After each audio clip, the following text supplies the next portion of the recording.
Olá, sejam muito bem-vindos ao meu canal.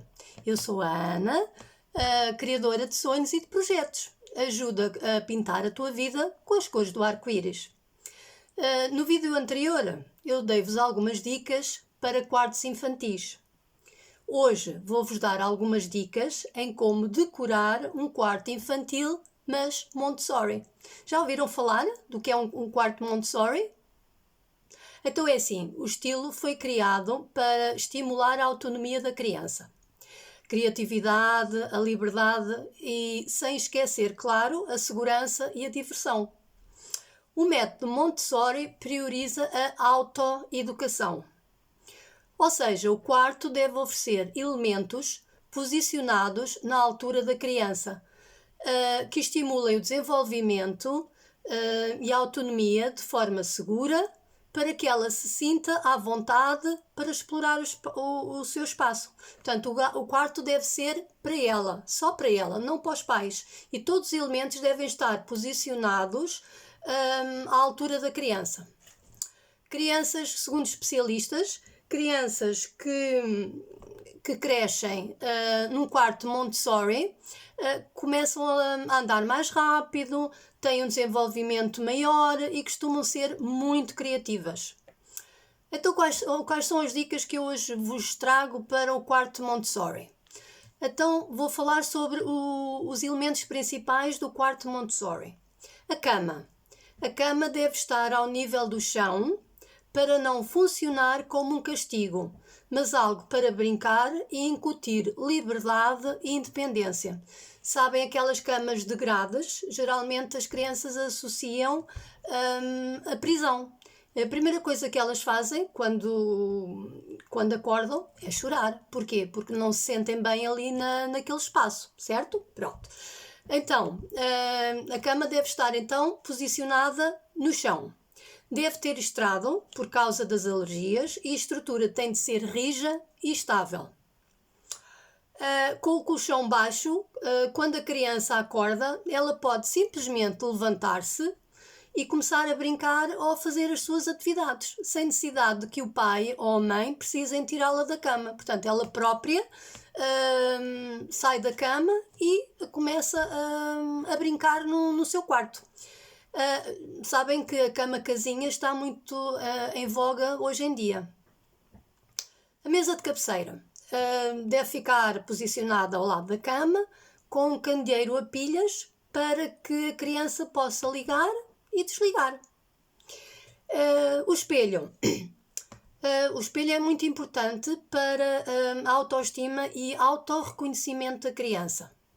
Deve ter uma estrutura rija e deve ser colocado numa placa MDF ou de madeira e presa à parede, para evitar que se quebre, não é? Que se parta, em esquema de naquelas placas de MDF, deve ser colada à parede ou pregada à parede.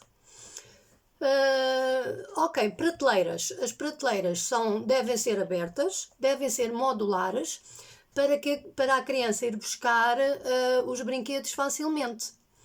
Para despertar o interesse e não gerar monotonia, os especialistas indicam que eles sejam oferecidos em esquema de rodízio e trocados a cada 15 dias. Isto para estimular a criatividade da criança. Os livros. Os livros devem estar posicionados com a capa virada para a frente da criança e não com a lombada, para que ela os reconheça e poder ir buscar facilmente. Agora, o quadro.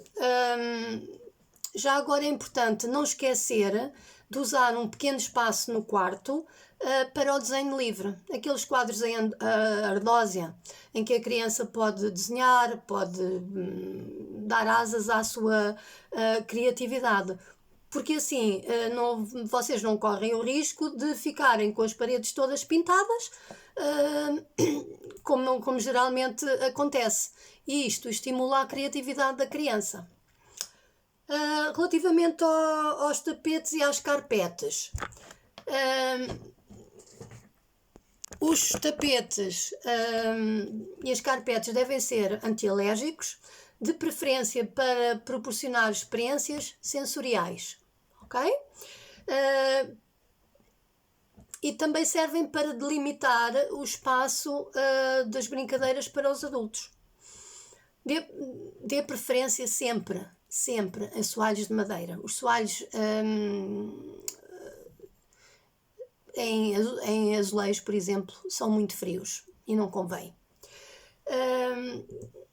Também é importante ter uma barra afixada na parede, uma barra de 1 metro, 1,5 metro, 2, conforme também o espaço do quarto da criança. Qual é o objetivo? É facilitar que a criança fique em pé e comece a andar. Ela começa a apoiar-se, a levantar-se e a apoiar-se na barra e vai dando pequenos passinhos.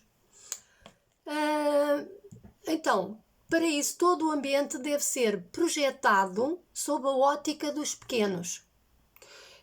Ou seja, os móveis e os objetos devem ser posicionados na altura dos olhos da criança. Portanto, não um quarto para os adultos, mas um quarto para as crianças, para elas próprias. Ok? Tudo é projetado para que elas sejam autónomas e livres, mas com muita segurança. Espero que tenham gostado destas dicas. Se gostaram, coloquem um gosto no meu canal e subscrevam. Até à próxima dica!